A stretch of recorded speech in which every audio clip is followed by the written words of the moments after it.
Boa noite a todos, bem-vindos a mais um ciclo de conversas online, Nós e a Biodiversidade. A Câmara Municipal de Santa Maria da Feira e a Fundação de Serralves estabeleceram então uma parceria no sentido de convidar a sociedade para uma reflexão e um diálogo sobre a importância da biodiversidade, a sua relação com a ação humana.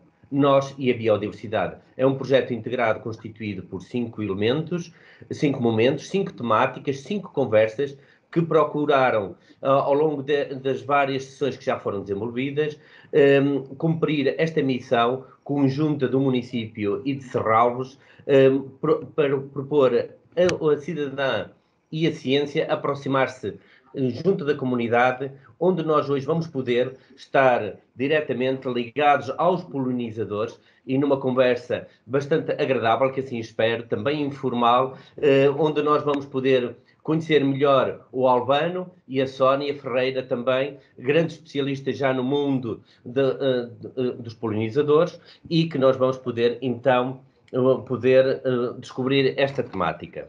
Para iniciar este momento temos um pequeno vídeo que vamos passar desde já para depois começarmos as nossas conversas.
E se ver este vídeo inspirador de tantos polinizadores e com tantas temáticas em que nós vamos poder redescobrir, antes de mais falta também eu apresentar-me, Pedro Teiga, que trabalha no mundo dos rios e essencialmente na reabilitação e na sua valorização, e que estarei aqui como moderador de um polinizador, também que quando caminha no campo, e também vou fazendo o meu trabalho de polinizar e também de envolver a comunidade em algumas sessões públicas, em algumas questões que vou também lançando, para que a nossa sociedade esteja mais implicada nestas questões da polinização, mas mais importante do que isso, é de toda a biodiversidade, toda a sustentabilidade do nosso planeta e toda a sustentabilidade por onde é que nós caminhamos e do impacto que nós temos.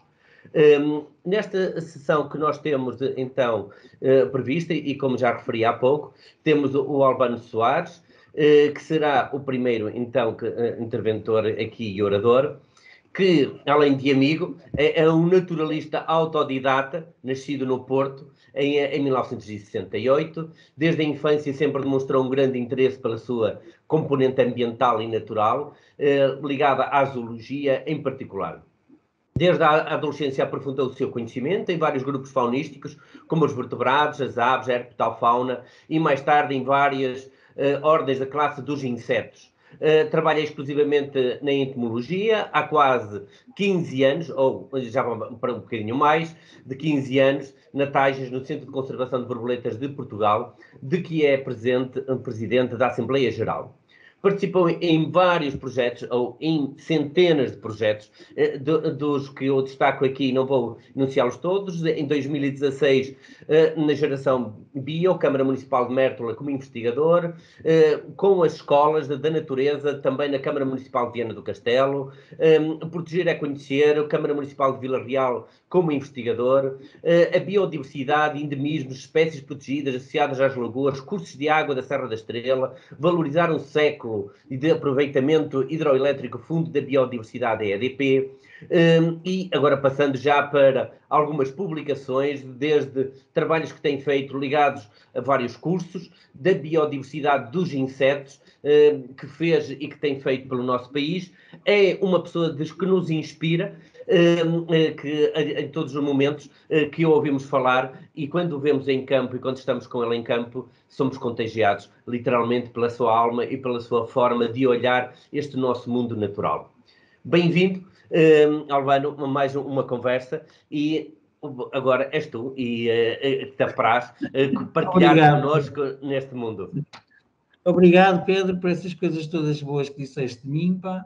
É verdade. Eu, antes de mais, queria agradecer a ti e agradecer à Fundação de Serralves, que eu gosto muito, que eu sou como disseste, nativo aí da Ilha Invicta, e ao município de Santa Maria da Feira, agradecer em meu nome e em nome do Tages, que represento, a oportunidade de vir aqui falar um bocado e trazer este tema, puxar sempre este tema para cima da mesa, que são os insetos, e um tema mais particular, que no fundo é o tema que nos toca mais nos insetos, que são os polinizadores, não é? Toca-nos por muitas razões. E então eu vou começar por fazer uma pequena história muito resumida do que é isso da polinização. A polinização é um processo natural que deverá ter tido origem há cerca de umas centenas de milhões de anos, há quem diga há 150 milhões de anos, quando alguns grupos de animais, na altura eram artrópodes, o filo a que pertencem os insetos, descobriram no pólen das gimnospérmicas, aquelas plantas como os pinheiros e como as magnólias, que na altura, como hoje em dia, confiavam as trocas polínicas aos elementos, ao vento e à água, e eles descobriram nesses pólenes um recurso alimentar. E então, com o passar do tempo, o estreitar dessa relação planta-animal, eles deram muita força, se calhar há quem diga que são a principal razão do surgimento de um novo grupo de plantas, as angiospermicas, que são aquelas plantas que nós chamamos também plantas com flor, onde estão incluídos as árvores de fruto e grande parte das plantas que nos servem de alimento. Eles começaram a ter uma relação estreita, muito estreita com essas plantas, carregando, que depois começaram a confiar nesses autrópodes e depois, mais tarde, nos insetos, as trocas polínicas, ou seja, a função reprodutora começou a ser levada a cabo por esses insetos. Isso começou há muito tempo e mudou completamente a face do nosso planeta. Mudou, o nosso planeta não seria completamente diferente se não fosse essa interligação. E para a nossa espécie, em particular, para todas as nós vemos sempre o mundo da nossa perspectiva, não é? E na nossa perspectiva, isso foi um momento importantíssimo, porque nós, como espécie que somos hoje em dia, não estaríamos aqui se não fosse a polinização.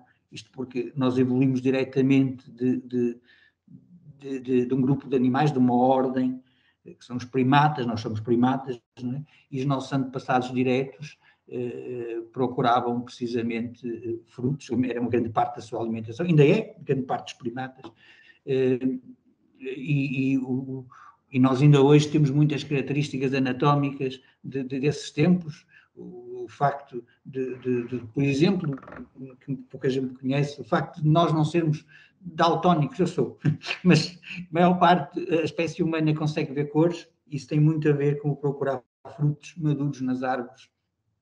E nosso aparelho digestivo também está adaptado a consumir muitas substâncias carnudas, o que mais tarde nos foi muito útil quando nós começamos também a comer mais, tornarmos mais carnívoros, quando viemos para as savanas. Por isso nós devemos tudo a esse processo, não somos só nós, o planeta todo que nós conhecemos, devemos tudo a esse processo, que nós chamamos de polinização. Fiz uma pequena cábula. Grande parte dos frutos que nós consumimos estão sujeitos a essa relação planta-animal. Podemos dizer que, claro que mais tarde, não foram só os artrópodes e os insetos, nomeadamente, que se meteram nessa aventura de serem agentes de polinização. Noutras latitudes existem aves, répteis, morcegos, que também o fazem. Nas nossas latitudes aqui, mais temperadas, são muitas vezes, quase, grande parte das vezes, 99% das vezes, os insetos que o fazem. E para nós isso é muito importante. A nossa civilização, nos últimos 100 anos, 150 anos, teve um grande boom populacional. Apesar de todas as guerras que nós nos metemos nos últimos 150 anos, conseguimos aumentar muito, muito a nossa população, e logo isso criou um grande problema, que são os recursos alimentares, né? E criou outros problemas que nós sabemos hoje em dia, que estão a criar outros problemas, estão a criar problemas a nossa pressão no planeta está a ser demasiada, está a alterar ritmos climatéricos ou climáticos no planeta. E a pressão alimentar trouxe-nos a fazermos grandes modificações no meio, a termos grandes culturas, monoculturas de árvores de fruto e de outras plantas e produção massiva de carnes e isso tudo, e nós começamos a distanciar do meio e começamos a esquecer do grande papel que têm os polinizadores para tudo isso. Os polinizadores são importantes, não só estão de tal maneira intrinsecamente ligados à vida neste planeta, de que nós podemos dizer que a sua importância está direta e indiretamente em quase tudo. Posso dar um exemplo, por exemplo, na qualidade da carne também. Se nós tivermos um prado multidiverso, a carne que tivermos nesse prado tem muito mais qualidade, e esse prado multidiverso é trabalhado por polinizadores. A palavra polinizadores também é uma palavra muito grande, é um chapéu onde nós englobamos montes de coisas e falamos-la, e muitas vezes não aprofundamos a questão. Os polinizadores são imensos, é um universo fantástico de seres. Como eu falei há um bocado, e grande parte deles são insetos, mas insetos de muitas ordens. Há moscas polinizadoras, há coleópteros polinizadores, borboletas polinizadoras, seres insuspeitos de polinização, como, por exemplo, coleópteros minúsculos, que nós quase nem vemos. E depois, no meio desses seres todos, há uns que eu destaco. E destaco, um bocado também por soberba, eu estudo esses seres. Apaixonei-me por eles, como já me apaixonei por outros. Eu sou assim um bocado de coração aberto, ou não para os insetos. Há 3 ou 4 anos comecei a estudar abelhas, e as abelhas são os polinizadores profissionais. E são os polinizadores profissionais porquê? Porque as abelhas, por causa de terem quase todas elas uma biologia que implica aprovisionarem pólen e néctar nas suas células reprodutoras, ou seja, as abelhas são vegetarianas na sua totalidade, tanto os adultos como os imaturos alimentam-se de pólen e néctar, necessitam de fazer esse transporte, e criaram para isso estruturas especiais, que nós chamamos as escopas. Grande parte delas têm essas estruturas, são pelos modificados para apanhar essa mistura de pólen e néctar. Com isso, tornaram-se então polinizadoras profissionais. E eu vou falar só um bocadinho sobre elas, porque, primeiro, nós sabemos muito pouco sobre as nossas abelhas. E é um dos principais problemas que nós enfrentamos hoje em dia é o desconhecimento. Nós ao longo deste processo dos últimos tempos, distanciamos tanto da natureza que ficamos, aliamos-nos completamente desses processos e dos seres. É de tal forma que mesmo a comunidade científica sabe relativamente pouco de um grupo, por exemplo, tão importante como as abelhas. E eu vou dar esse exemplo porque nós até 2018 tínhamos, mesmo a comunidade científica em Portugal, tínhamos uma ideia de existência de cerca de 300 e poucas espécies de abelhas em Portugal. E tiveram cá 3 especialistas ingleses, que eu conheço, o Tom Wood, o Baldock e o Ian Cross, que fizeram um livro lista, publicaram, chamado Bees of Portugal, e chegaram na altura à conclusão que eram cerca de 680 espécies. E, passado pouquíssimos anos, em 2021, já estão quase nas 750 espécies de abelhas. Isto foi um despertar imenso, nós não tínhamos essa consciência, e foi também ótimo perceber que nós dessas abelhas sabemos, temos uma lista que vai aumentando todos os anos, mas ainda não sabemos, por exemplo, quais são as preferências polínicas de grande parte delas, ou seja, as abelhas não são todas generalistas, as abelhas são muitas vezes especialistas. Algumas espécies especializaram-se em grupos de plantas, famílias de plantas, géneros de plantas e até de espécies de plantas. E nós ainda não sabemos isso, não sabemos a distribuição das nossas espécies de abelhas, sabemos ainda muito pouco sobre as nossas abelhas. A título de exemplo, eu quando vim para Lisboa, eu sou daí, vim para Lisboa em 2014, e passados uns anos, em 2017, comecei a ir muito para uma mata aqui atrás da minha casa, que é a Mata de Alvalade, e só nesse bocadinho encontrei até hoje uma lista, que é uma lista que nem sequer é uma lista muito extensa, porque há muitas espécies que não estão identificadas nessa lista, de 120 espécies de abelhas. 120 espécies de abelhas num parque urbano da maior cidade de Portugal. Muito provavelmente atingirá muito perto das 200, só para saber, para ter uma ideia, um parque que sofre montes de pressões, como todos os parques, onde necessitam para as pessoas passear, levam os cães, aquilo é tratado como se fosse um mega jardim, as plantas que lá sobrevivem são as mais resistentes, são as que sobrevivem às rapagens que se vão fazendo de uma maneira excessiva, no meu ponto de vista, e mesmo assim consegue-se encontrar quase, pelo menos 120 espécies de abelhas num espaço como aqueles. Isso é muito importante. As abelhas, como eu estava a dizer, constroem as nossas paisagens, constroem, além de nos dar alimentos, de nos proporcionarem a fertilização de muitos alimentos, também constroem as paisagens naturais ou naturalizadas, não só os pomares, e nós estamos agora a descobrir sobre elas. Geralmente, quando se fala de abelhas, fala-se sempre numa abelha, que é a abelha de mel, mas depois existem outras primas, de qual nós sabemos muito pouco. Nós temos uma relação muito antiga e muito boa com a abelha do mel.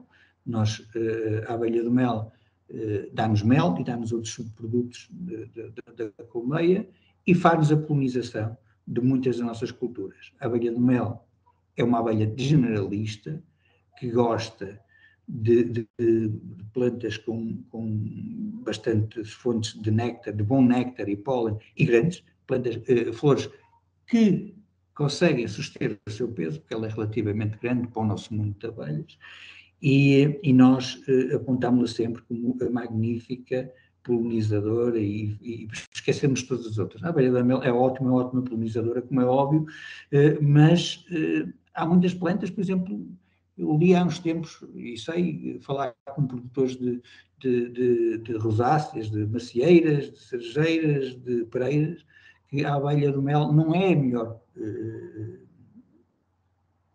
polinizadora desse tipo de árvores de fruto. Temos outras abelhas nativas que são muito mais eficientes e que gostam até muito mais desse pólen e que são completamente ignoradas. Isto já para começar a falar nos problemas que temos com como desconhecer os polinizadores. Então, nós hoje estamos a começar a ter, eu tenho falado com agricultores, estamos a começar a ter, a recorrer a práticas que eram feitas aqui há uns anos, e são feitas, começaram a ser feitas aqui há uns anos no continente americano, que é levar colmeias para os sítios onde está a grande monocultura de amendoal ou de cerejal, soltar as abelhas durante um dia, recolher, as que recolhemos, né, elas ficam lá e morrem, e depois pronto, é uma polinização à pressão, né, quando poderíamos ter um exército local de polinizadores naturais, completamente integrados no meio, que faziam aquilo, e que depois também estavam todos lá inseridos em todas as cadeias alimentares, e era muito mais proveitoso e se calhar muito mais económico e muito melhor, de certeza, porque essas não iam só polinizar as árvores de fruto, iam polinizar também o resto que estava à volta. Nós temos pouca consciência ainda do que são os polinizadores. Dissemos sempre, pomos aqueles que chamamos polinizadores, mas os polinizadores têm nome, os polinizadores são seres específicos, e ao conhecê-los, ou tentar conhecê-los melhor e criar instrumentos para isso, estamos realmente a fazer um trabalho fantástico com a ciência, e está provado que, por exemplo, usar polinizadores nativos é fantástico, e por incrível que pareça, pode também atenuar os efeitos que nós estamos a sentir hoje em dia com alterações climáticas, porque mantém o mesmo tipo de vegetação, e um tipo de vegetação diversa.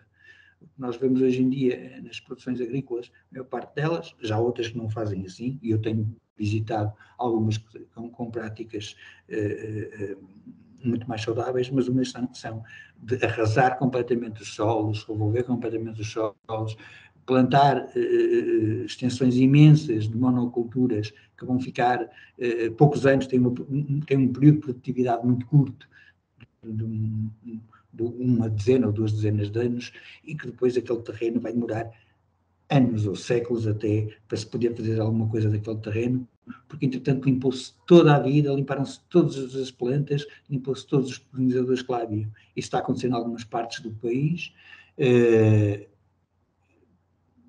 Estou a ver que, por acaso, não acho que seja algo que vá mudar. Não sou muito descrente, sou um bocado pessimista em relação a isso. Há, claro, um punhado de pessoas que está a fazer, mas é mínimo fazer coisas contra a corrente, mas é coisas muito pequenas, são pequenas produções. O resto arrasa-se, no instante,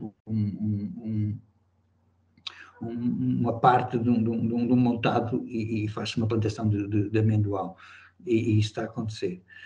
É preciso, se quisermos que as coisas se mantenham, se quisermos ter um habitat, um ambiente mais saudável, temos que prestar atenção a essas pequenas coisas que são grandes, não são pequenas, mas depois vão influenciar muito a nossa vida. E eu, para mim, a melhor maneira, isto, estou quase a terminar, eu estou a olhar para o relógio, tenho 20 minutos para falar, a melhor maneira, para mim, é aumentar o conhecimento de base que temos, aumentar a nossa educação ambiental, aumentar o conhecimento de base, tentar nas faculdades também puxar mais para outro tipo de conhecimento,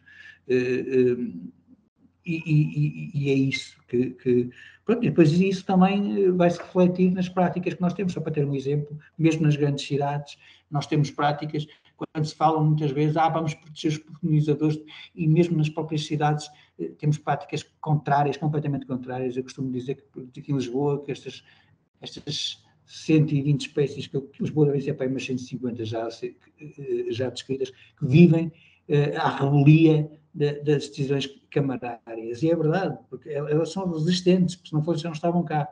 Aqui nestes jardins, aqui em frente à minha casa, rapam tudo, não podem ver uma flor, rapam tudo, 2 em 2 semanas, 3 em 3 semanas. Se isto é assim nos jardins das cidades, é assim? Eu sei que há cidades, há uma vila, pelo menos, que eu já ouvi falar que tem boas práticas nesse sentido, que é Lousada, mas o resto deve haver também mais algumas.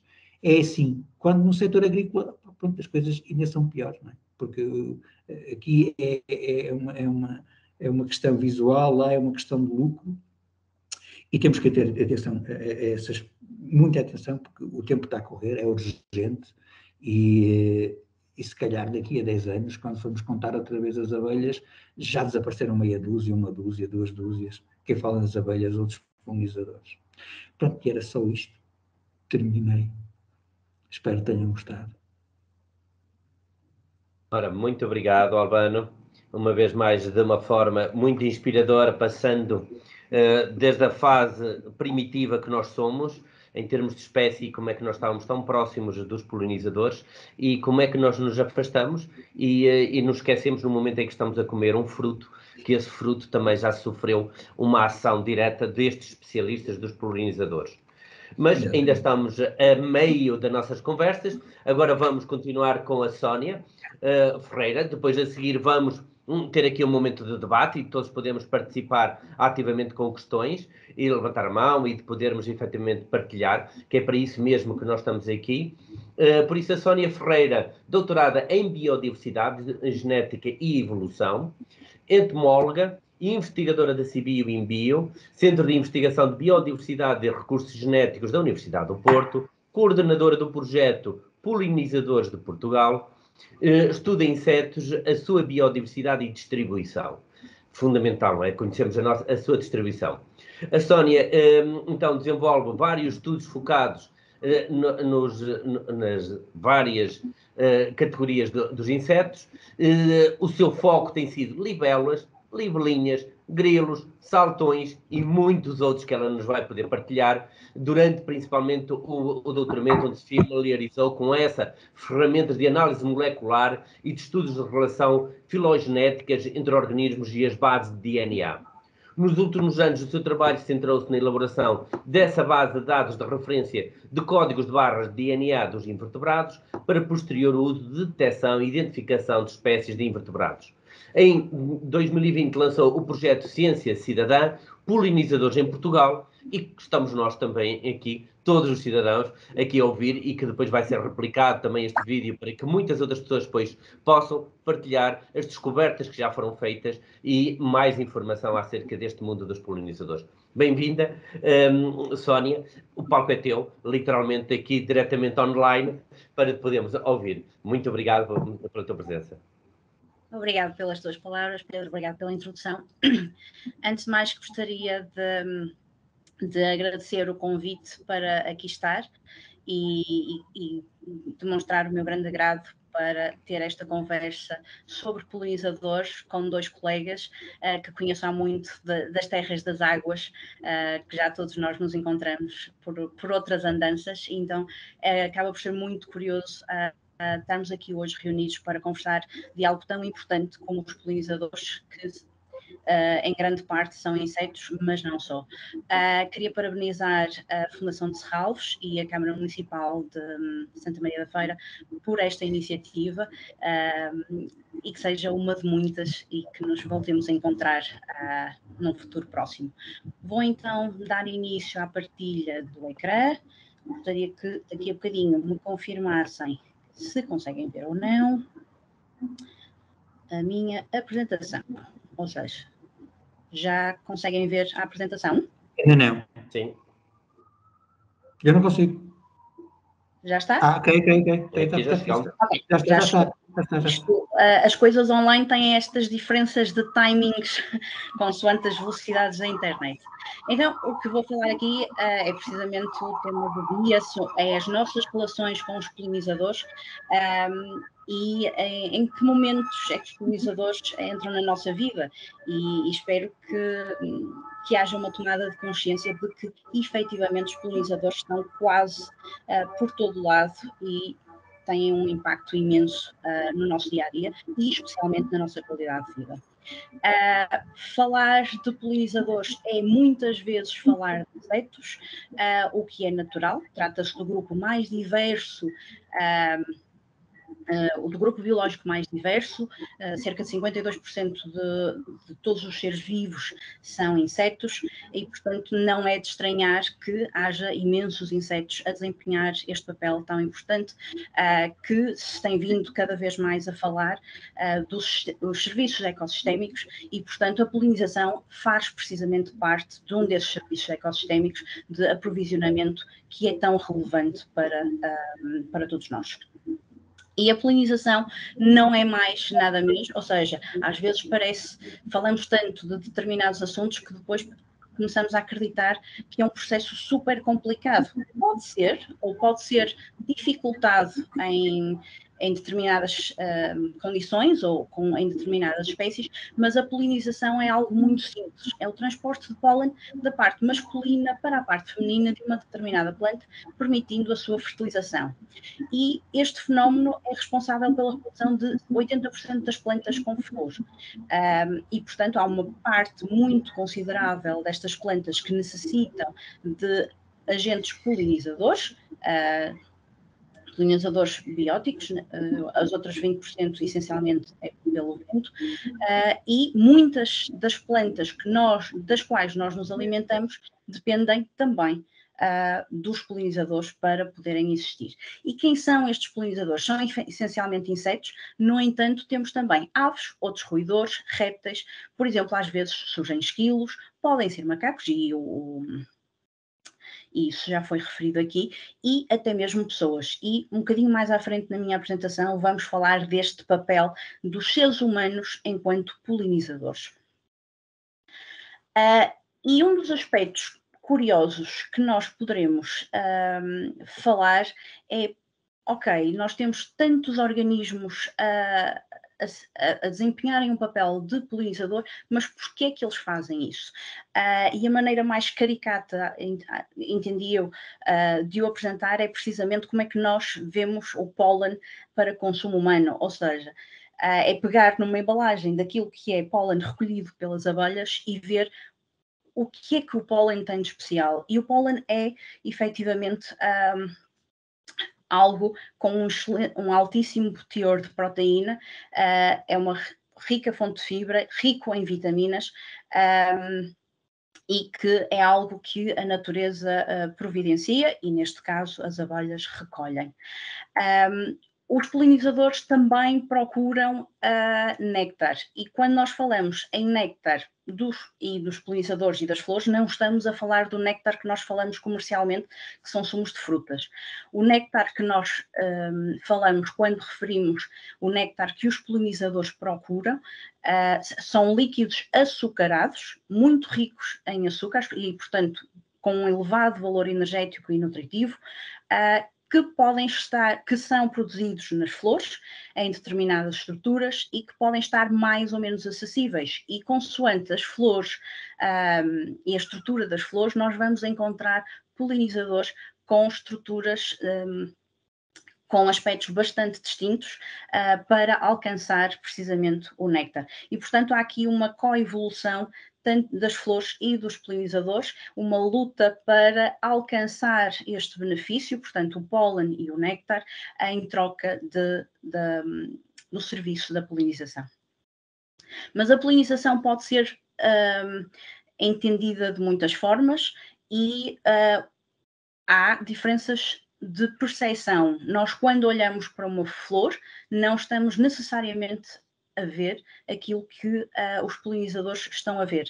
E um dos exemplos mais clássicos é precisamente o que se pode ver com luz ultravioleta e as pistas de aterragem nas flores que estão disponíveis para os polinizadores e que os nossos olhos humanos não conseguem ver. Mas esta percepção de onde ir buscar o pólen e onde ir buscar o néctar, às vezes é um bocadinho atraiçoado. E temos casos extraordinários na natureza, em muitos aspectos, e um dos aspectos mais curiosos, na minha opinião, para a polinização é a coevolução de determinadas orquídeas que se assemelham, que evoluíram no sentido de se assemelhar cada vez mais com fêmeas, precisamente de abelhas, de forma que os machos as confundam com fêmeas de abelhas e, portanto, que as procurem e durante este processo, precisamente o pólen se agarra ao macho, que depois vai visitar outra flor e, portanto, que transporta o pólen.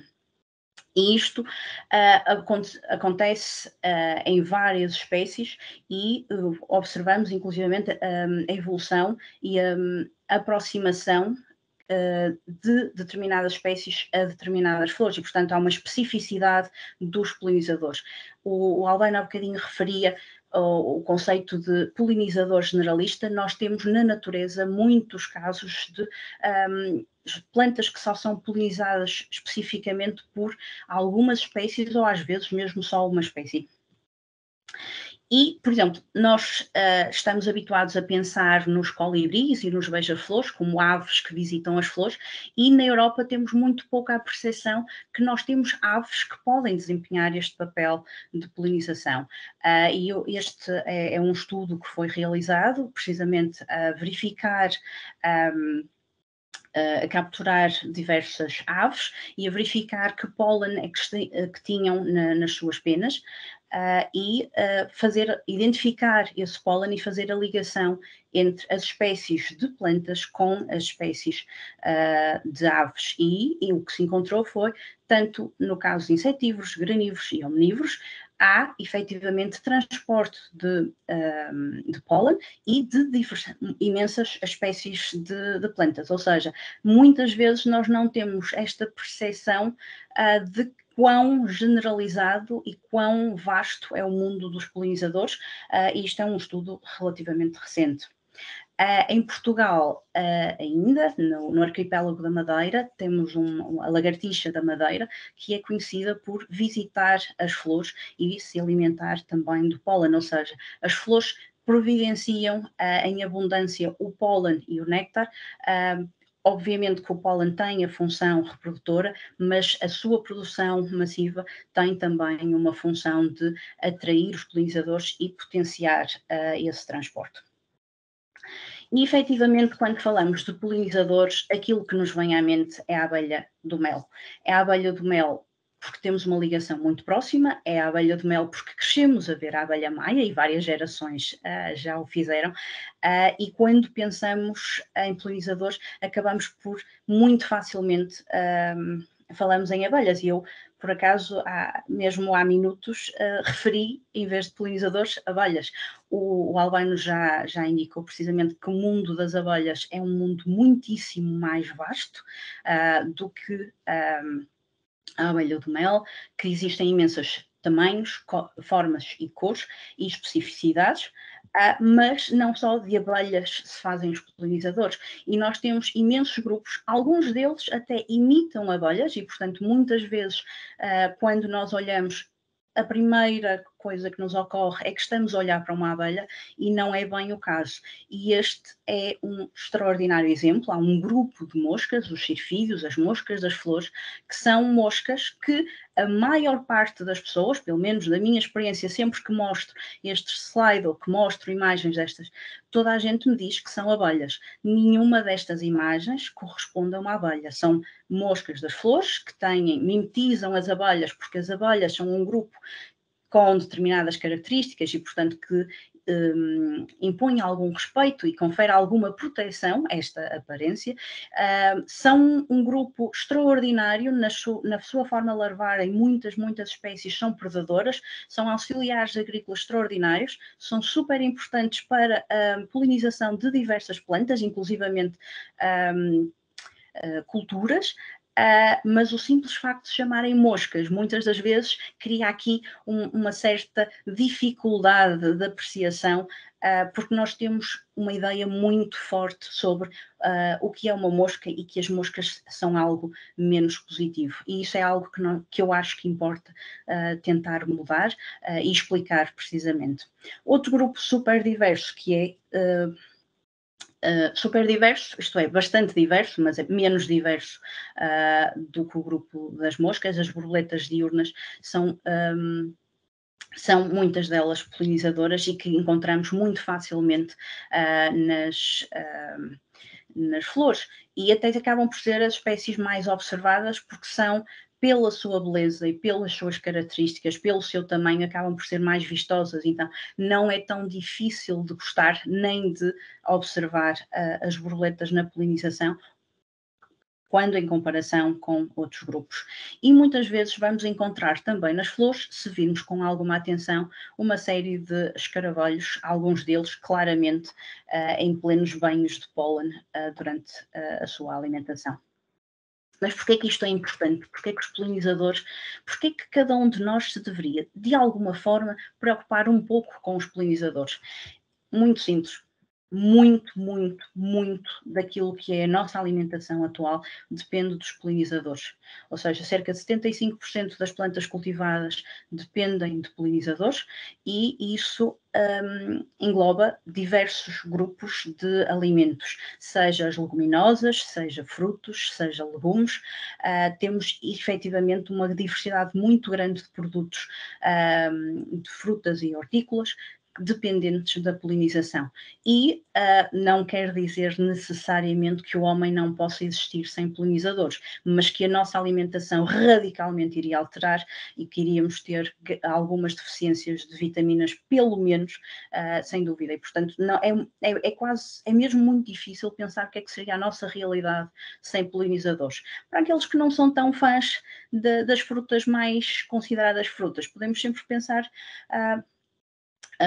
no chocolate, e já vou falar novamente de chocolate daqui a um bocadinho.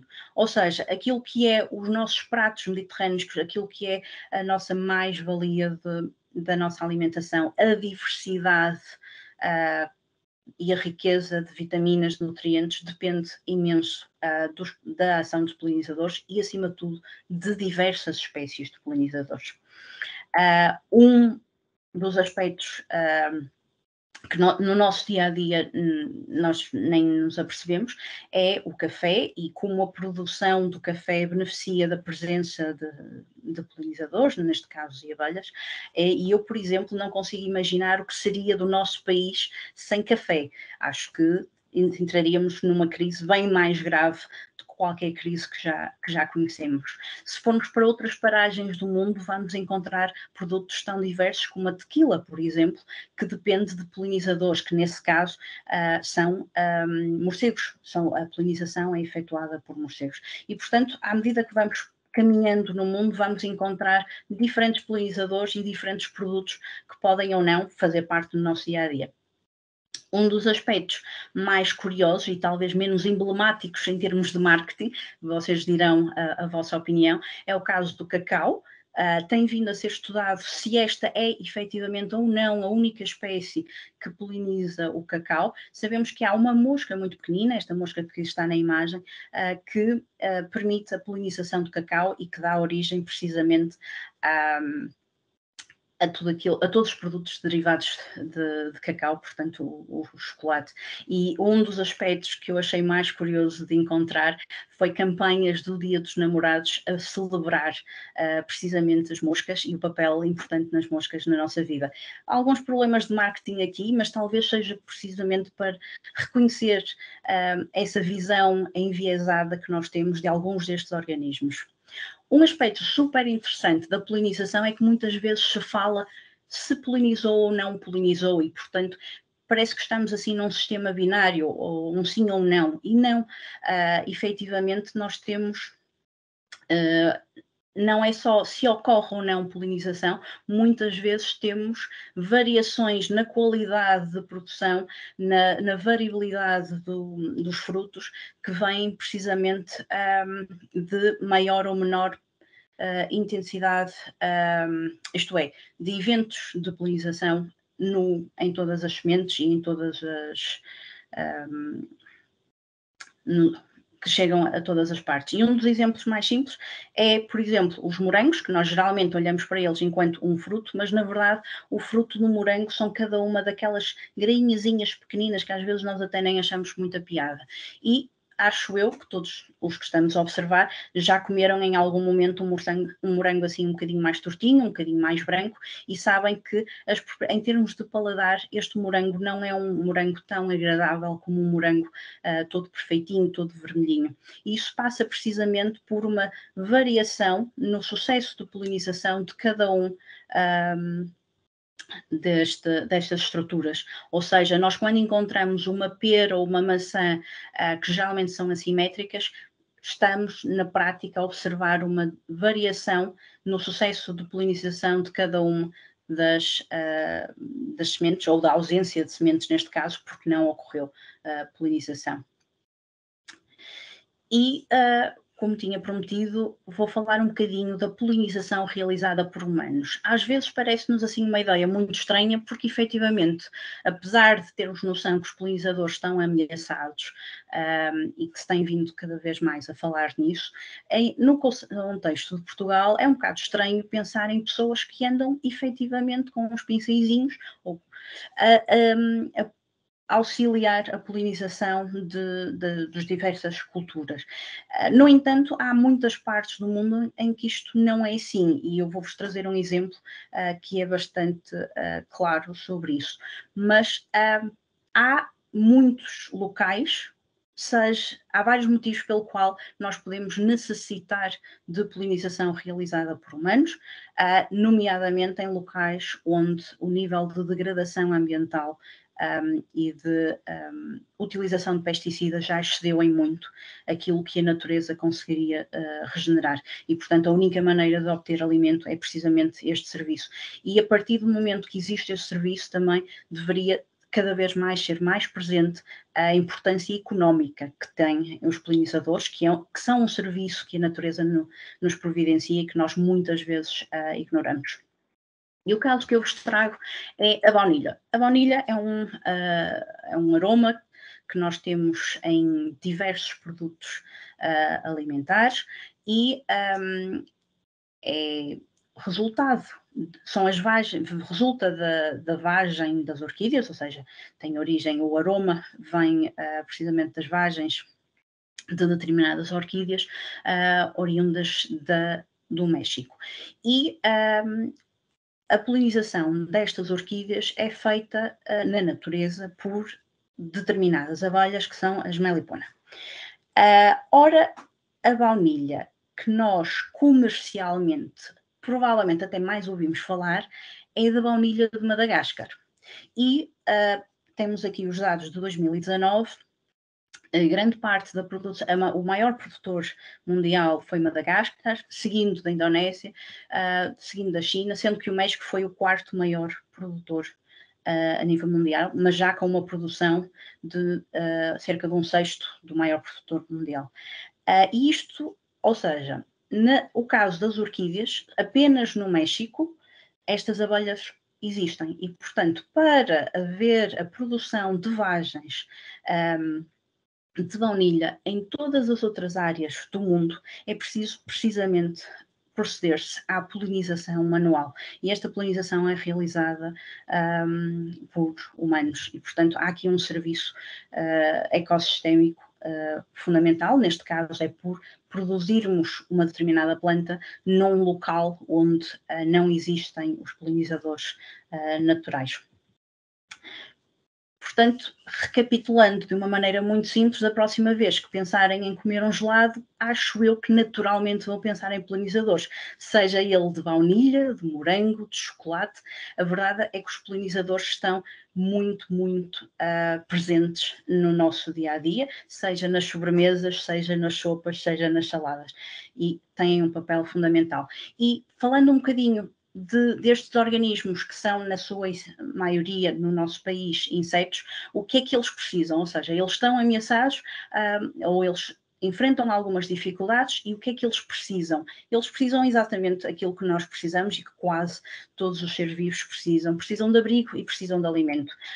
E alguns exemplos de abrigos são, precisamente, no caso da abelha de mel, são as colmeias, que há muito tempo que o homem auxilia a construção de abrigos para a abelha de mel, não necessariamente da mesma forma para outras espécies e nós podemos auxiliar essa construção de abrigos ou esse fornecimento de abrigos. E, por outro lado, a alimentação, cujos desafios às vezes variam. Por exemplo, em zonas que se faz produção de mel de eucalipto, é precisamente na primavera e no verão que escasseia o alimento. E isto acontece muito, por exemplo, no litoral norte de Portugal. Ou seja, temos muito eucalipto, durante o inverno há uma produção bastante forte de mel e depois na primavera e no verão pode haver momentos de escassez alimentar para as abelhas, precisamente porque temos os nossos bosques estão alterados, que não têm a capacidade de produzir alimento que sustenha as abelhas. E eu estou a falar a abelha de mel, mas isto depois tem repercussões para todos os outros polinizadores. A abelha de mel é simplesmente o sinalizador mais visível por ser mais numeroso. E, portanto, podemos construir abrigos e muito se tem visto alguns abrigos enormes de grandes dimensões.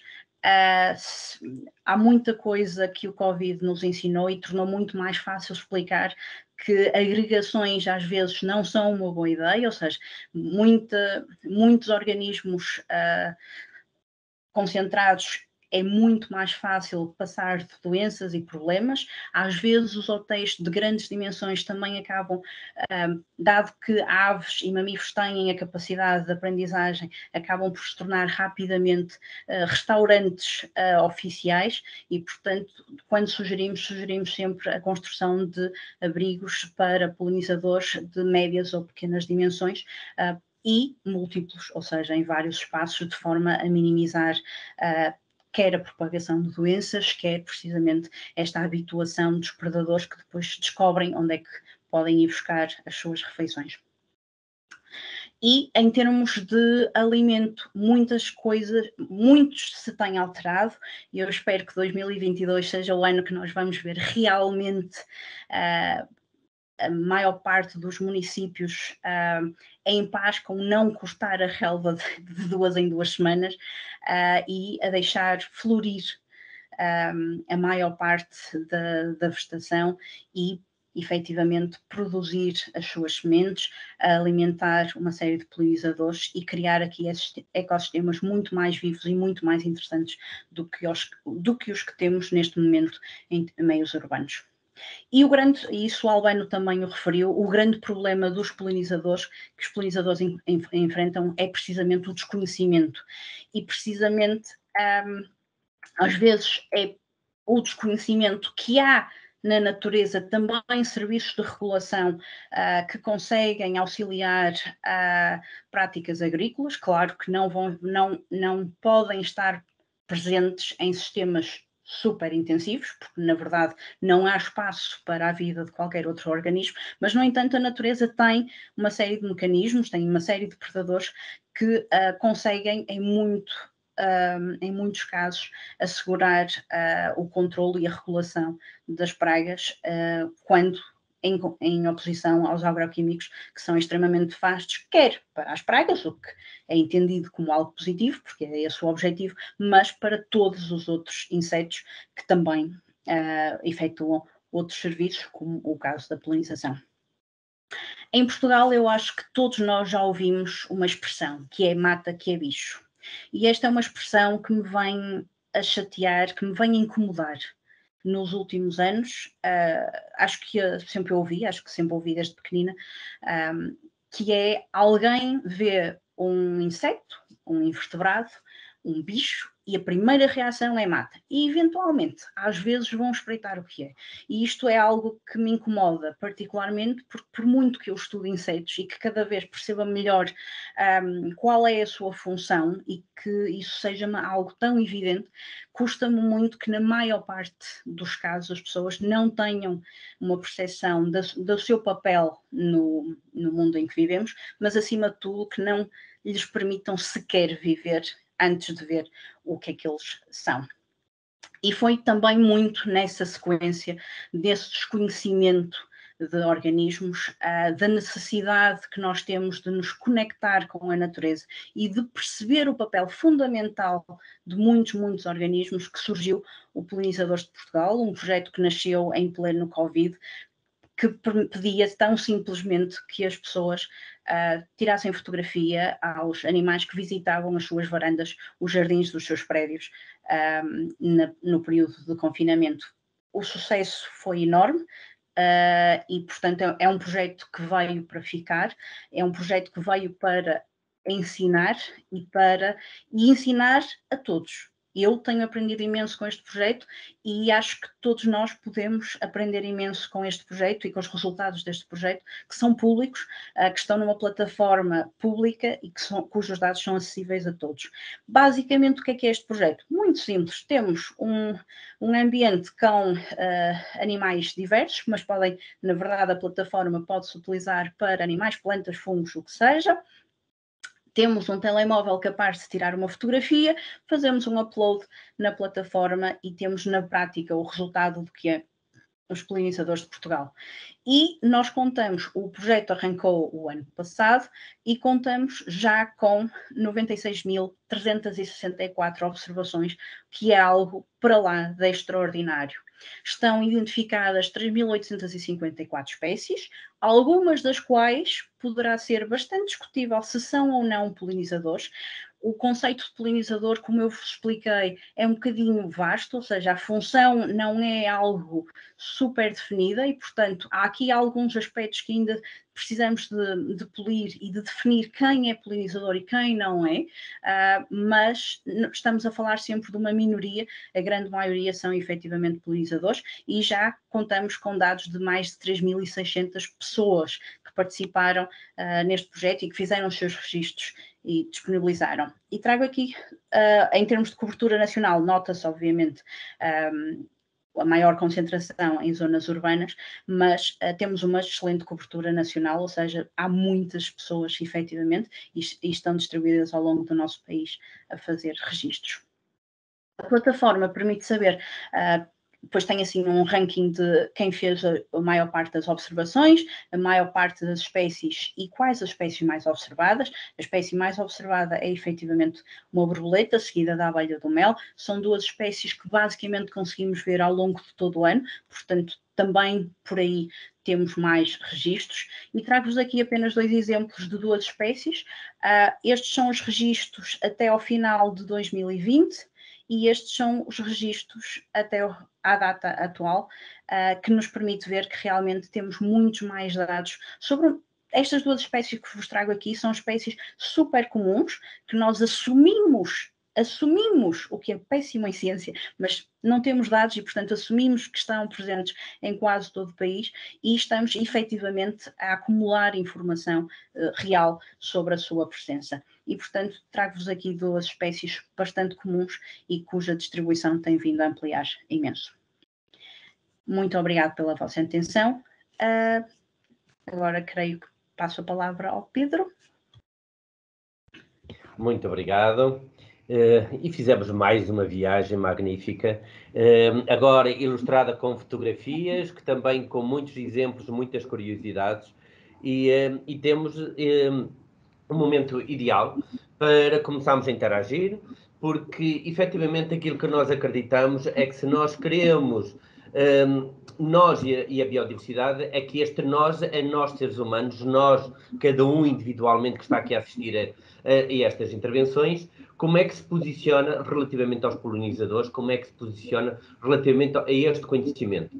Por isso, desde já o repto, que é lançado aqui a todos participarem, lançarem questões, levantarem a mão e falarem diretamente, ou lançarem através do chat as questões que eu depois vou sistematizando e vou colocando aqui aos oradores para que eles possam também partilhar. E destaco ainda que é isto da nossa relação do ser humano com a natureza é mesmo algo que nós estamos a aprender, não é? Esta linguagem da natureza. E se por um lado as ameaças têm muito a ver com os comportamentos humanos, de espaço e de ocupação e a nossa ousadia de querer tudo pela ganância e de utilização só para nosso belo prazer, esquece-se que há muitos detalhes ligados ao mundo dos polinizadores e dos insetos que são fundamentais. Lanço já aqui agora há uma questão e acho que para os dois, aqui da Catarina Roseta, em que nos dá a indicação de algo muito interessante, que é a relação inseto-planta, que nos pode dar uma ação de polinização, mas também de alimentação. Nós temos insetos que se alimentam de plantas. E nesse caso, que exemplos é que nós temos? Temos exemplos em que na mesma planta o inseto funciona como predador e ao mesmo tempo polinizador, ou ele é só polinizador numas e noutras vai alimentar-se? Como é que é exemplos se conhecem relativamente a estas questões? É claro que também não quero deixar aqui de dizer que desde já temos aqui várias pessoas a dar-vos os parabéns pelas excelentes apresentações que estamos aqui a ter em termos de intervenção. E eu gostaria também que desde já também ao poderem lançar aqui a questão, que é este conectar com a natureza e esta percepção que nós estamos a ter do mundo natureza, muitas delas é dos chamados urbanitas, das pessoas da cidade que estão a redescobrir a natureza. Mas, por outro lado, também do mundo rural, das pessoas que vivem no mundo rural, em que se afastaram muito da chamada natureza, porque estão a viver a agricultura intensiva, a vida também que é estressada do campo, em termos de utilização. Da vossa experiência pessoal, e daquilo que eu vos conheço, vocês têm muitos momentos de ligação afetiva, emocional, de ligação a este mundo. Eu gostaria que partilhassem algumas dessas ligações que fossem também de inspiração, do que é que vos aumenta essa vossa paixão, de essa ligação com esta linguagem ao mundo dos polinizadores. Dê-nos alguns exemplos também dessa parte emocional. Sónia? Sim, podes. Começo eu. Obrigado pelos comentários. A pergunta relativamente à predação é deliciosa, por algo muito simples. Ou seja, a definição de um predador é alguém que mata a presa. Eu vou-vos desafiar um bocadinho, porque nós vamos pensar, o que nós acabamos de falar foi os polinizadores não estão ali a fazer um serviço de transporte não intencional. Isto é, eles não tencionam fazer o transporte, mas eles estão ali precisamente a se alimentar das plantas. E, portanto, quando nós pensamos se aquele animal está ou não a se alimentar especificamente daquela planta, os polinizadores estão a se alimentar daquela planta. Estão a alimentar de partes diferentes da planta. Ou seja, nós estamos sempre, quando falamos em polinização, raras vezes nós não estamos a falar de alimentação por parte do agente polinizador.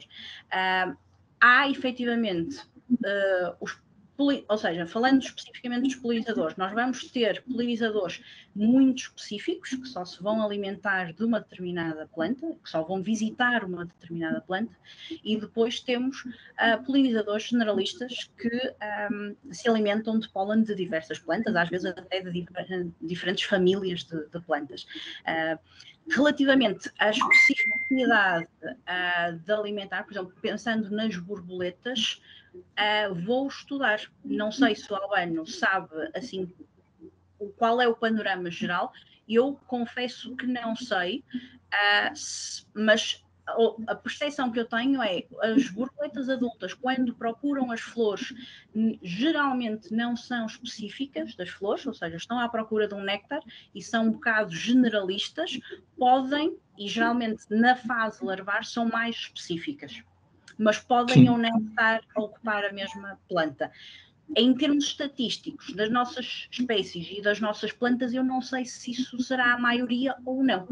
E, portanto, na próxima palestra, se tudo correr bem, já sei mais um bocadinho, porque já tenho mais uma pergunta para responder.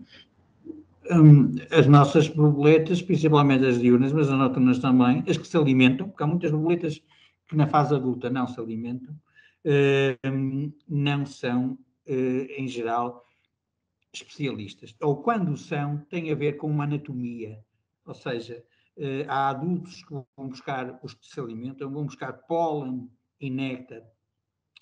Neste caso é só néctar, desculpem. Vão buscar, ainda estou com as abelhas, vão buscar néctar às plantas que se adequam à sua anatomia. Vou lembrar, por exemplo, os esfingídeos gostam. Esfingídeos é um grupo de borboletas noturnas, que nós conhecemos uma muito bem, que é aquela borboleta à beira da noite. Conhecemos outra também, que é a borboleta colibri. Tem todas uma espirotromba enorme e gostam de flores com a forma de campânula, porque a prosbos consegue entrar até lá ao fundo, e muitas dessas plantas, pelo menos nos trópicos, adaptaram-se a ser polinizadas por essas espécies, e quase só por essas espécies, porque têm uma espirotromba ou prosbócio enorme e conseguem mesmo. Agora, o que são especialistas, muitas vezes, é os imaturos, e esses comem outras partes da planta, como a Sónia disse. Comem folhas, comem também flores. Há muitas das nossas borboletas, as diurnas, porque todas as nossas borboletas diurnas se alimentam em adulto, precisam de néctar em adulto, já as noturnas não é assim. Muitas delas têm plantas específicas de que a lagarta se alimenta e às vezes essas plantas nem sequer se dão alimentação ao adulto. O adulto vai buscar néctar a outras plantas.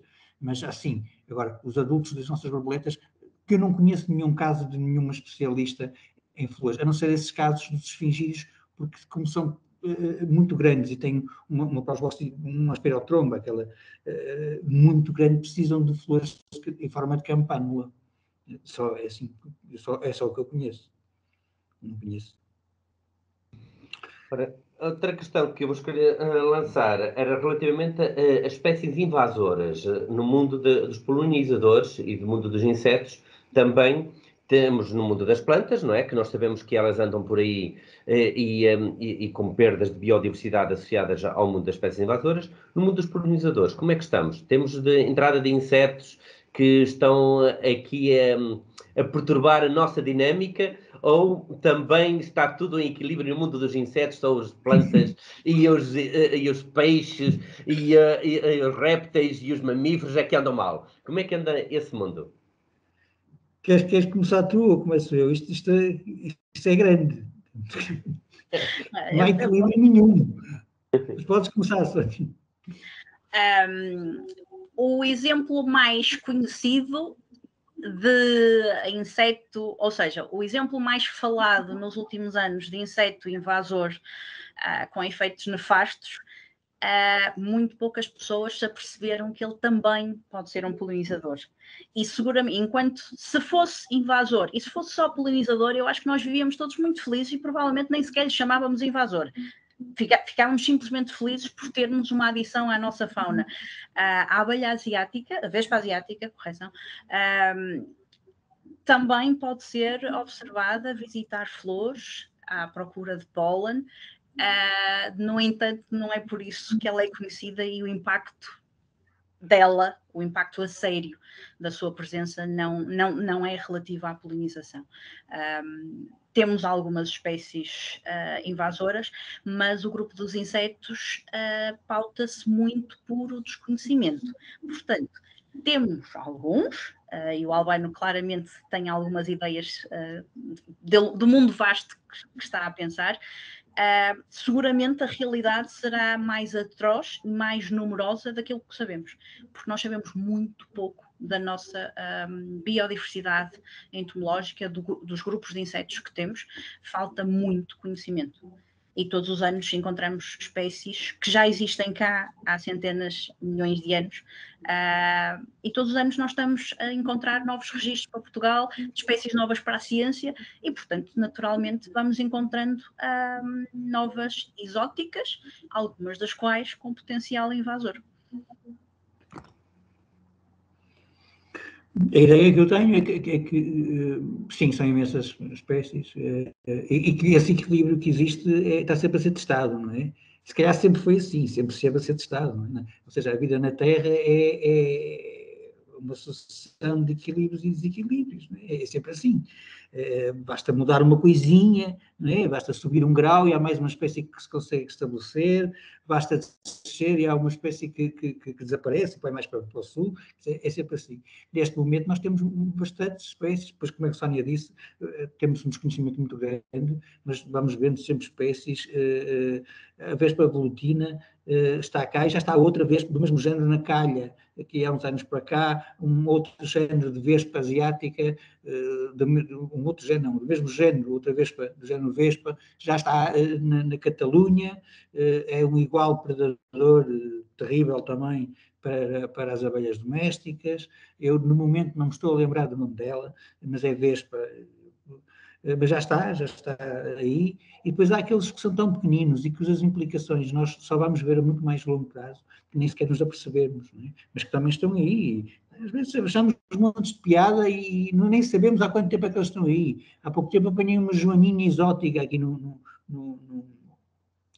quintal, não, que eu não tenho quintal, no jardim, em frente à minha casa, em frente onde eu estou a falar agora, e há cerca de 2 anos atrás, também sem querer, vi uma cigarrinha, um inseto pequenino da família dos homópteros, que muitas vezes, da família não, da subordem homópteros, da ordem Hemiptera, que muitas vezes causam pragas, uma cigarrinha da Índia, que estava aqui, encontrei aqui embaixo, era o segundo registro para Portugal de Siphonia orientalis. Quer dizer, isso vai acontecer, ainda para mais com a aldeia global, o mundo fica muito mais pequeno. Nós em poucas horas nos metemos da Índia e chegamos aqui ao aeroporto, se trouxermos um vaso, trazemos vida, não é? Quanto mais viajamos, isto aprendemos também, aprendemos muito com o Covid, não é? O Covid, a velocidade com que ele se espalhou. Os vírus têm uma disseminação muito parecida com a vida, os vírus são considerados quase vida, é ali uma coisa no limbo, mas disseminam-se de uma maneira. Os vírus chegam cá muito depressa e outras formas de vida também chegam cá muito depressa. É assim. Ótimo. Estamos aqui então à espera também que venham mais questões. Agora temos aqui do Daniel Oliveira. Já se conhecem efeitos das alterações climáticas na polinização e considerando o aumento já inevitável de pelo menos 1,5 graus de temperatura média global, como se espera que os polinizadores respondam a estas alterações? E falando de ameaças, de alterações climáticas, aproveito também que é para falar de questões que já se falaram, dos agroquímicos e de algumas ameaças que são feitas de comportamentos agronómicos. São todos iguais, estes químicos? Há uns que são mais amigos dos insetos? Que é que nos podem partilhar connosco em termos de atividades? Alguns têm rótulo, não têm rótulo para o mundo dos insetos? Há algumas especificidades para o mundo aquático, há muito. Temos efetivamente rótulos específicos e estudos com a Daphnia magna, por exemplo, com alguns macroinvertebrados na fase aquática, com alguns herbicidas, mas como é que é para este mundo dos insetos? Sónia. Passas-me a palavra. Ok. Em termos de como é que os polinizadores vão responder às alterações climáticas, a resposta mais caricata é como podem, e portanto vai depender muito onde estamos a falar da nossa área geográfica. Nós as pressões climáticas, as alterações climáticas têm efeitos distintos em diferentes partes.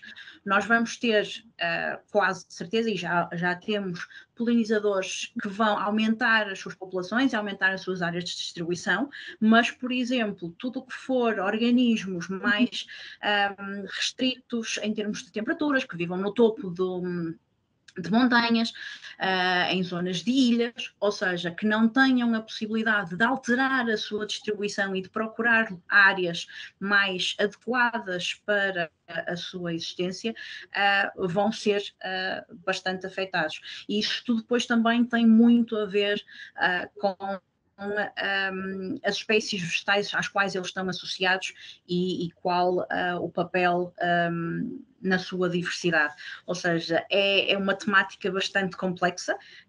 As alterações climáticas, por definição, é uma temática bastante complexa. Aqui estamos a falar de interações entre plantas e animais e, portanto, o saber exatamente qual é a direção é um bocado difícil, mas tem potencialmente problemas também, mas são problemas comuns à existência de vida e não propriamente à polinização, ou seja, não é por ser polinizadores que estão mais ameaçados, é porque a vida deles e a fonte de alimento estará afetada, ou seja, se a planta não conseguir subsistir àquela diferença de temperatura, seja pela temperatura em si, seja pela escassez de água, pelo que for, podemos ter impactos em cascata em toda a cadeia trófica e, portanto, também nos polinizadores que, relembro, se estão a alimentar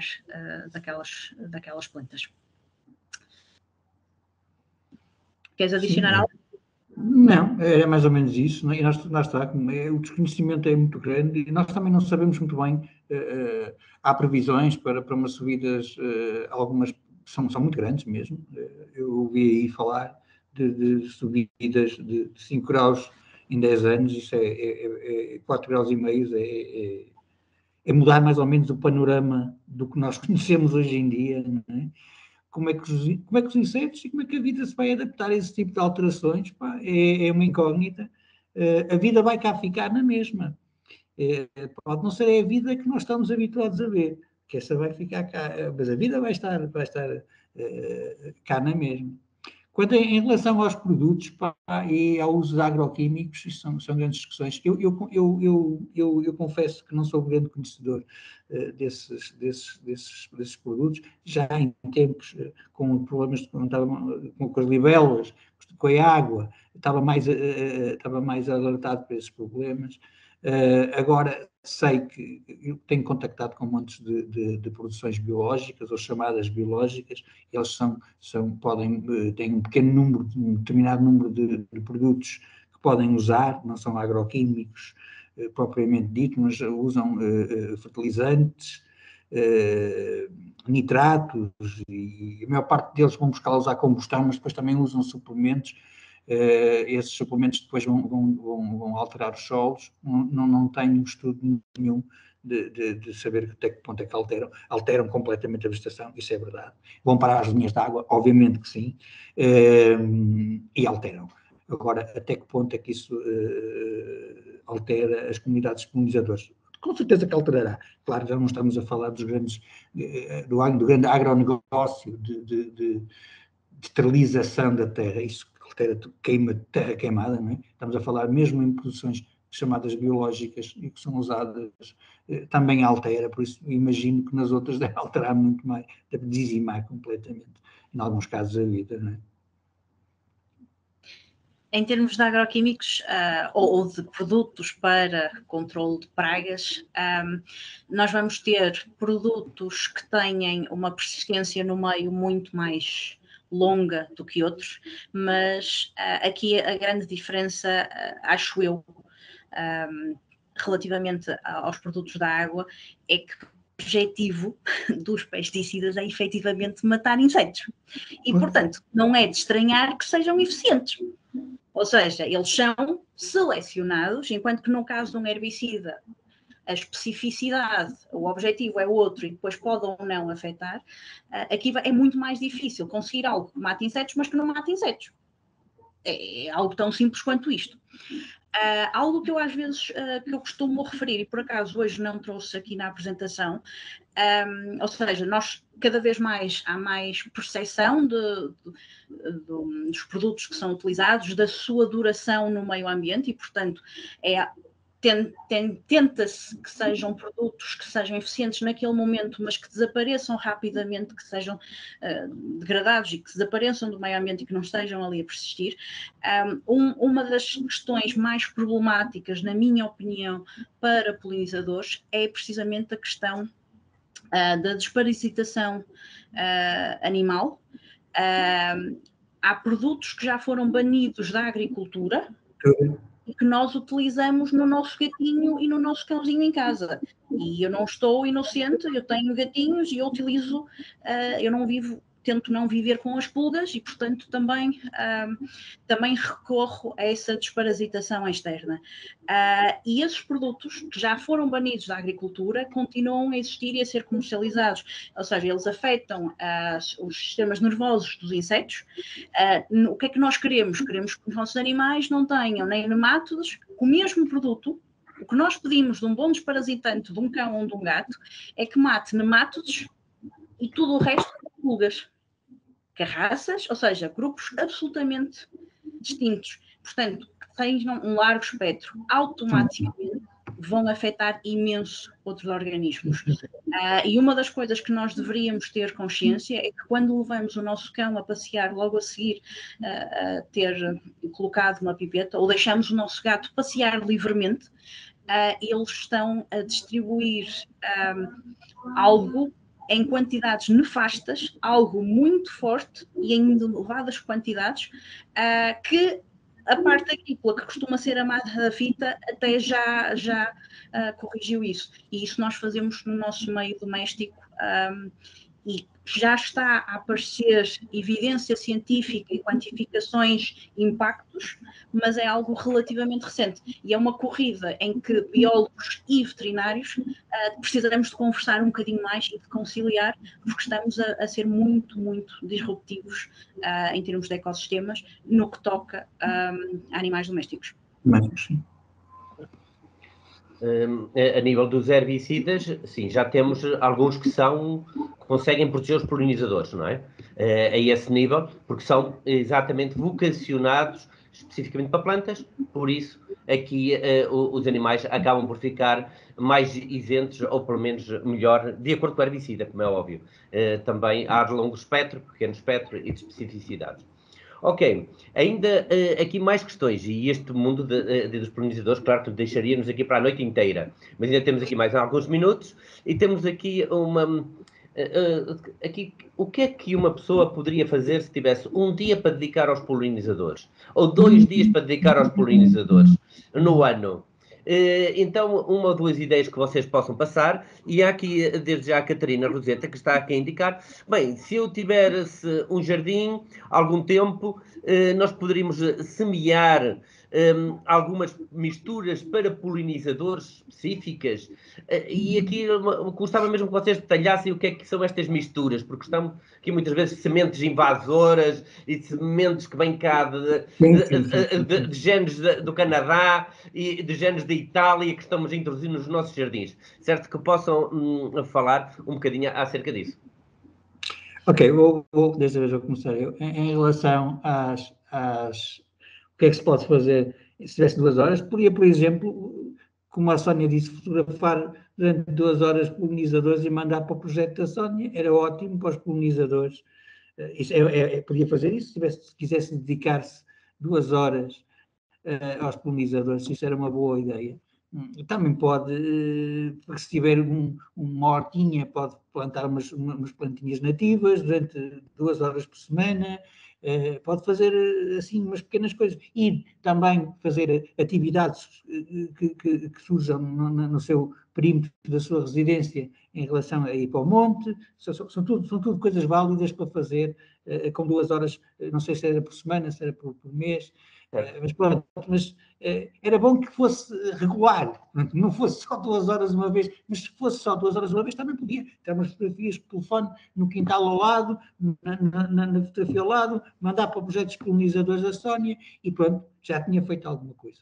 Em relação aos pratos, é uma questão pertinente e é uma questão que eu há pouco tempo deparei-me com essa questão. Nós estamos num projeto em Oeiras, e nesse projeto, um projeto da WeGrants, e nesse projeto temos que plantar 2 pratos autóctones e foi muito complicado arranjar sementes autóctones.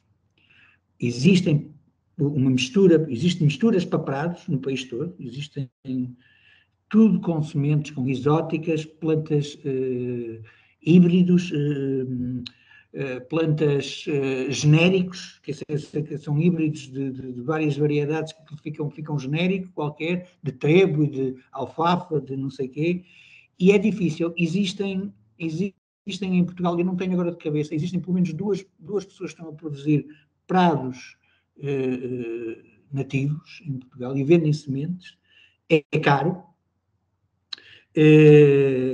Eu não sei qual é o... Quer dizer, se calhar não é muito caro para plantar meio hectare, mas para plantar 5 ou 6, ou 3 ou 4, já é um bocado caro. E eu nunca vi os pratos concretizados. Eu vou vê-los, se calhar, a partir de janeiro, fevereiro, vi as sementes só. Por isso, ainda não vi o que é que vai acontecer com isso. Mas não é fácil, e devia ser fácil. Isso é um nicho de mercado, se houvesse procura. Prados naturais, prados naturais autóctones, fantástico. Arranjava-se aí uma misturinha porreira, mas realmente é difícil. Não sei se a Sónia quer dizer mais alguma coisa. Sim, efetivamente a mensagem é não usem as misturas. Na Valflora, mas é daquele lado. Ora, temos aqui alguém a querer falar também. Esqueceu de colocar o micro. Ora bem, okay, a mensagem passa...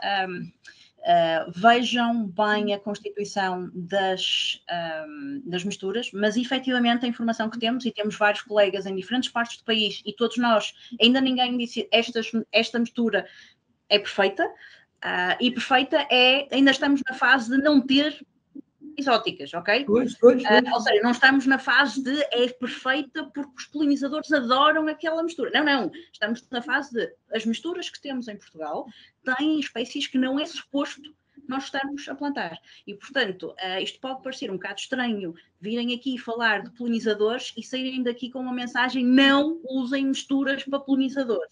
Mas eu vou-me atrever a dizer isto, porque acho que é preciso que as pessoas tomem consciência que há plantas que são muito bonitas, que até podem ser visitadas por polinizadores, mas não são boas para os polinizadores, inclusivamente podem vir a ser problemas muito graves de conservação da natureza em outras dimensões.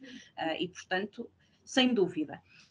Eu adiciono também aqui, já vou arranjar tarefas para fazer nas horas que quer dedicar, mas eu vou-lhe dar tempo. Por favor, não corte a relva tantas vezes. Deixem os vossos jardins florir. Não tem que ser todos, ou seja, podem organizar canteiros, recantos, espaços. Nós não estamos a advogar para uma sociedade em que todos os jardins são umas selvas impenetráveis e de caos. Não, podemos organizar, mas precisamos que as nossas plantas tenham a possibilidade de completar o seu ciclo de vida enquanto plantas e precisamente a albergar uma comunidade abundante de polinizadores, e quando fazemos isso também estamos a auxiliar os apicultores, porque noutras fases do ano nós estamos a permitir a alimentação de abelhas de outros alimentos que não os mais comuns. Eu tenho tempo, o que é que eu posso fazer? Posso procurar conhecimento, ou seja, posso fazer registros para os polinizadores de Portugal, posso desenvolver projetos locais, posso criar atividades como esta, convidar alguém, ou promover debates locais sobre um determinado terreno baldio, o que é que se pode fazer e utilizar esse terreno de uma forma que, mesmo que possa ser temporária de 1 ou 2 anos, para favorecer os polinizadores. Podemos fazer imensas coisas, temos é que ser criativos. Mas, acima de tudo, não usem as misturas. Não. Misturas não, pá. Muito bem, estamos a chegar aqui à reta final e nesta reta final ainda fica muito para dizer e muito para conhecer no mundo dos polinizadores. Se há uma coisa que aprendemos e que acho que todos hoje que estivemos aqui a assistir e ficamos sem dúvidas é que vocês têm um coração bem perto dos polinizadores. Então, dessa mensagem aí de 1, 2 minutos, cada um, que é esta mensagem que é o que é que vos leva, efetivamente, a amar e a gostar deste mundo dos polinizadores. Não se vão safar, vão ter mesmo que partilhar connosco porque é que vocês, efetivamente, gostam desse mundo e deste nosso mundo dos polinizadores e para nos inspirar a todos nós nesta nossa viagem. E aí, mais uma vez... A Sónia começa. Acho que vou salientar. É assim, eu não sei muito bem porque é que eu gosto de insetos. É algo que faz parte da minha identidade, mas consigo salientar a diversidade, a imensa diversidade e o facto de que todos os dias, se me dedicar um pouco, consigo aprender mais e descobrir coisas absolutamente fantásticas sobre o mundo natural. E é esta descoberta contínua e esta surpresa que sem dúvida alimenta muito da minha paixão.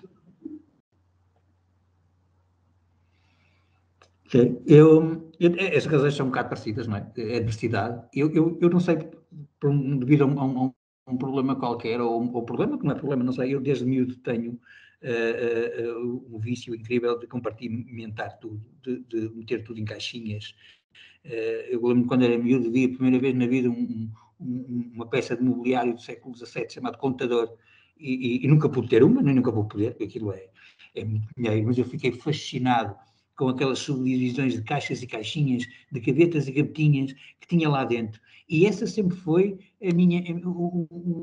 uma das minhas coisas que eu sempre admirei no mundo animal, essas divisões todas, juntar o que é que tem em comum, o que é de diferente, o que é que salta fora, isso tudo sempre me fascinou, e é interminável, ao contrário do Contador que estava ali e tem um número finito de gavetinhas e de divisões e subdivisões,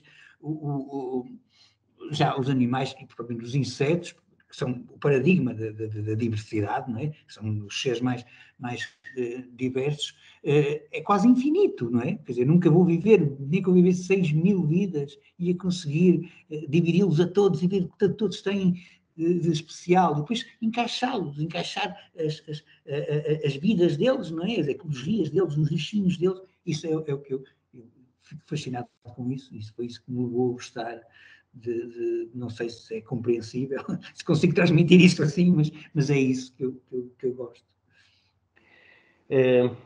Acho que sim, acho que é compreensível e os vossos olhos, os vossos sorrisos, mesmo aqui por estes meios de internet, passam para nós todos, para nos inspirar, efetivamente, como cuidadores desta natureza. E muito levamos para casa, para podermos, nas casas que em cada um já está, para as nossas localidades, para os nossos vizinhos, para nós podermos melhorar o mundo dos polinizadores. E até hoje ao jantar vão poder comentar aquilo que aprenderam e aquilo que querem fazer. E o compromisso é com cada um, e o compromisso é com todos, para nós podermos melhorar exatamente este sistema. Quanto a mim, basta-me aqui agora agradecer uma vez mais aos nossos oradores fabulosos.